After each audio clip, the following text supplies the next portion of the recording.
मी government ITI अंबरनाथमधून craft instructor Urmila Ingle, trade electronics mechanic. आज आपण XOR गेट बद्दल माहिती घेणार आहोत. XOR गेट कसा कार्य करते, तो कसा असते आणि त्यातून आउटपुट कसं आपण प्रॅक्टिकली घेऊ आणि इझी वेनी कसं त्याला चेक करू, हे आपण आज शिकणार आहोत. आजच्या प्रॅक्टिकलमध्ये आपण XOR गेट बद्दल शिकणार आहोत. तर त्यासाठी आपल्याला सगळ्यात पहिले तर आपण त्याची पिन कॉन्फिगरेशन पाहू, नंतर कन्स्ट्रक्शन पाहू, नंतर वर्किंग प्रिन्सिपल पाहू, तेही ट्रूथ टेबलनुसार व्हेरीफाय करू आणि त्याच्यासाठी लागणारं साहित्य म्हणजे 7486 XOR IC लागेल, एक LED लागेल इंडिकेशन पर्पज, एक रजिस्टर लागेल, कनेक्टिंग वायर्स लागतील, ब्रेडबोर्ड लागेल आणि व्हेरिएबल पॉवर सप्लाय लागेल. आपल्याला माहित आहे की XOR गेट हा कसा कार्य करते. XOR गेटला अनइक्वलंट गेट सुद्धा म्हटलं जाते. म्हणजेच काय, जर त्याचं इनपुट अनबॅलन्स असेल तरच आउटपुट हाय असेल.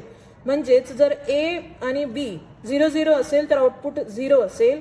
A किंवा B मधला कुठलाही एक इनपुट हाय असेल तर आउटपुट हाय मिळेल आणि जर दोन्हीही इनपुट हाय असतील तर आउटपुट लो मिळेल. तर अशा पद्धतीने हा अनइक्वलंट गेट म्हटला जाते. XOR गेटचा सिम्बॉलिकली असं दर्शविलं गेलेलं आहे. तर ह्याच XOR गेटला आपण स्विच वाईज सुद्धा प्रूफ करू शकतो, व्हेरीफाय करू शकतो. तर आपण असं एक डिझाईन तयार केलेलं आहे. त्या डिझाईनसाठी आपल्यासाठी हा एक फॉर्म्युला आहे, याला बुलियन इक्वेशन म्हणतात. Y = A bar into B plus A into B बार. तर ह्या बुलियन इक्वेशन नुसार आपण हे सर्किट XOR गेट प्रूफ करणार आहोत. तर एक्झाम्पल आपण पाहणार आहोत. जसं इथे सर्किटमध्ये डिझाईन केलेलं आहे पहा. पॅरललमध्ये आपण 2 स्विच लावले A आणि B, त्यालाच सिरीजमध्ये 2 पॅरलल लावले A बार आणि B. ठीक आहे.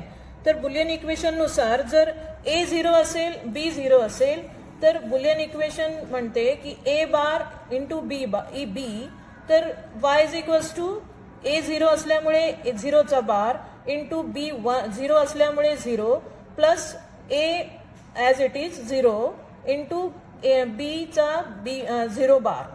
तर आपल्याला माहित आहे की बारला इन्व्हर्स होऊन जाते, म्हणून 0 बार म्हणजे 1 इंटू 0 प्लस 0 आणि 0 बार म्हणजे 1.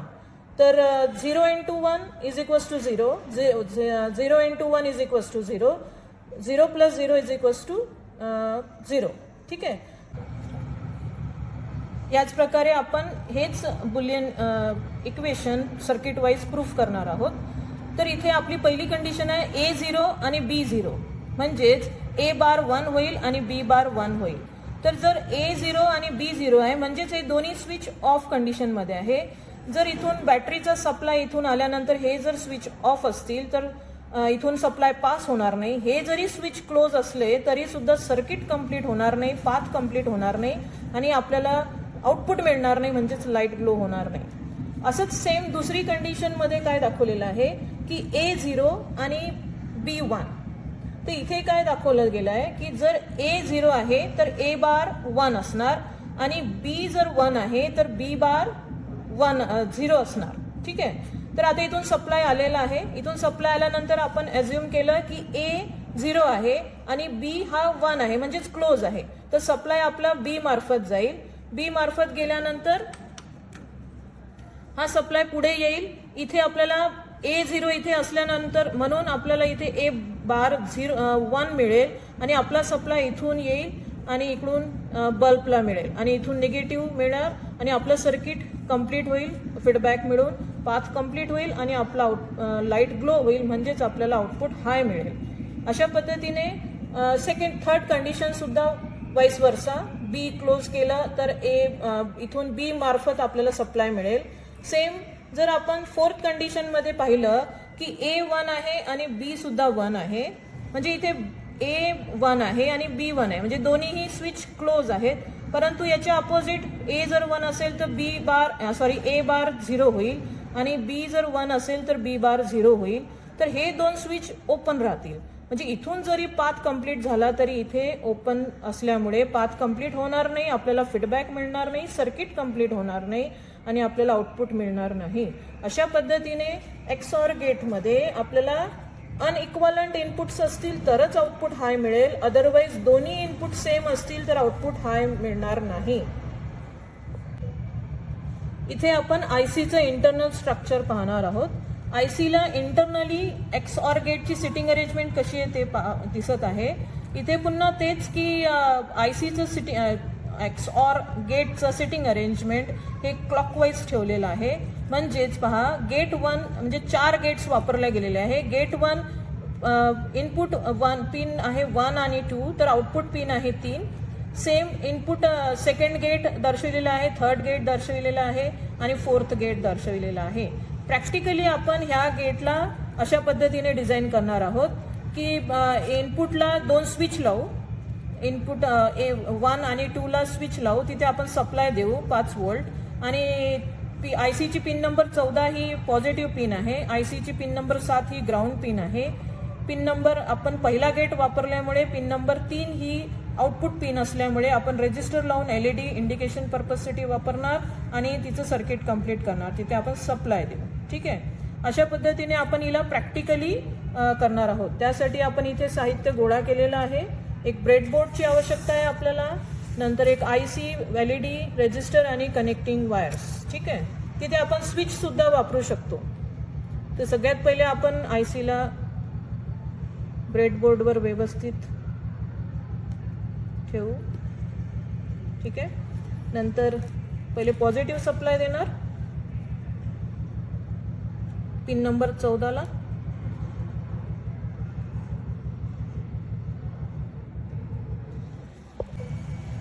अशा रीतीने आपण सर्किट असेंबल केलेलं आहे.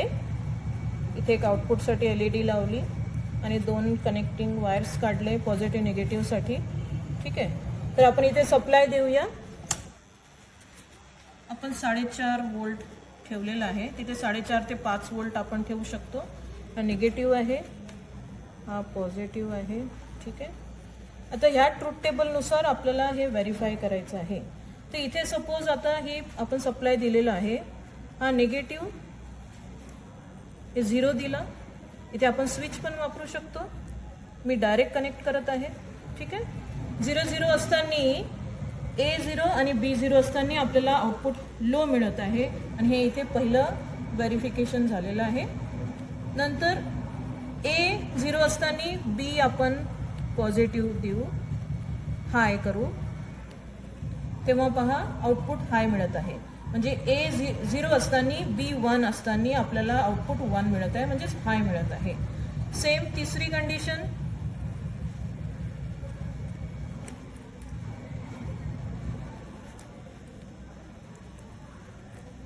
ठीक आहे, तिसऱ्या कंडिशन मध्ये सुद्धा आपल्याला आउटपुट हाय मिळत आहे. चौथ्या कंडिशन मध्ये आपण दोन्हीही हाय करणार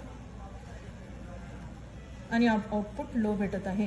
म्हणजे जेव्हा दोन्हीही इनपुट्स सेम असतील तेव्हा तो हाय असो की लो असो तेव्हा आउटपुट लो मिळणार आणि दोन्हीही इनपुट जर वाईस वर्सा ऑन किंवा ऑफ असेल म्हणजेच अनइक्वल असेल तरच आउटपुट हाय मिळेल.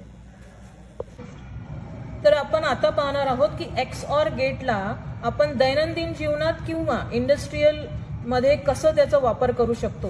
तर एक एक्झाम्पल घेतलं आपण. इथे एक सपोज एक कोक कंपनी आहे, त्या कोक कंपनीमध्ये तिचा कसा वापर करू शकतो.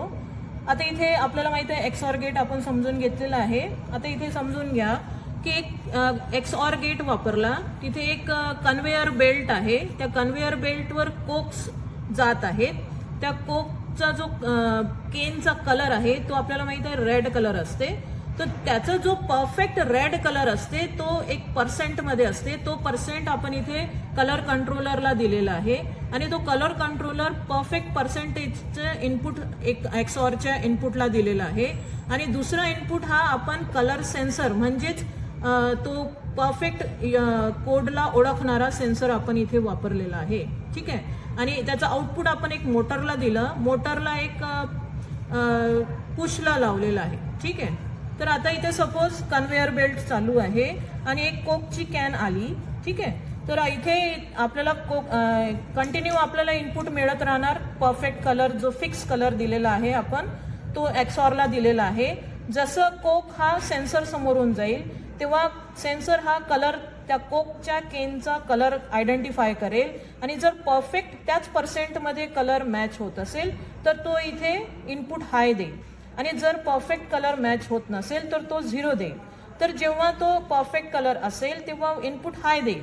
इथूनही आपल्याला हाय आलेला आहे, इथूनही हाय म्हणजे 1 1 आलेला आहे, तर तिथे आपल्याला 0 मिळेल. म्हणजेच मोटर ही काम करणार नाही, ती स्टॉप होईल. ठीक आहे. परंतु जर इथे कोकचा कॅनचा कलर परफेक्ट मॅच नसेल तर हा इथे आपल्याला 0 देईल. 0 दिल्याबरोबर इथे अनबॅलन्स इनपुट मिळणार आणि आपल्याला XORच्या गेटच्या बुलियन इक्वेशननुसार आपल्याला आउटपुट हाय मिळेल. हाय मिळाल्याबरोबर कोक हे जे मोटर आहे ही ऑन होईल आणि मोटर ऑन झाल्यामुळे ह्या केनला पुश केला जाईल आणि ती खाली डस्टबिनमध्ये पडेल. म्हणजेच ती त्या क्वालिटीला मॅच करत नाही. तर अशा पद्धतीने आपण इंडस्ट्रीमध्ये XORच्या गेटचा वापर करू शकतो. आपण सेकंड एक्झाम्पल पाहणार आहोत. दैनंदिन जीवनात सुद्धा आपण याचा वापर करू शकतो. इथे बिल्डिंग दाखवलेली आहे, ग्राउंड फ्लोअर आहे आणि फर्स्ट फ्लोअर दाखवलेला आहे. फर्स्ट फ्लोअरला सपोज एक लाईट लागलेला आहे आणि आपण खाली आलो आणि आपल्याला ते वरचा बल्ब बंद करायचं असेल तर आपण त्याचं कनेक्शन खाली करू शकतो. हे कनेक्शन म्हणजेच जरी फर्स्ट फ्लोअरचा बल्बची बटन वरती असली तरी सुद्धा आपण ग्राउंड फ्लोअरचा बटन बंद करून आपण फर्स्ट फ्लोअरच्या लाईट ऑफ करू शकतो. ठीक आहे. नंतर आपण वरती आल्यानंतर तोच बटन इथली बटननी त्या लाईटला ऑन करू शकतो. म्हणजेच काय की आपण एका बल्बला 2 स्विचनी हँडल करत आहोत. म्हणजे जर वरची बटन ऑफ असेल तर खालची बटन ऑन असेल आणि जर खालची बटन ऑफ असेल तर वरची बटन ऑन असेल. अशा पद्धतीने XOR गेट प्रूफ होतो. थँक्यू.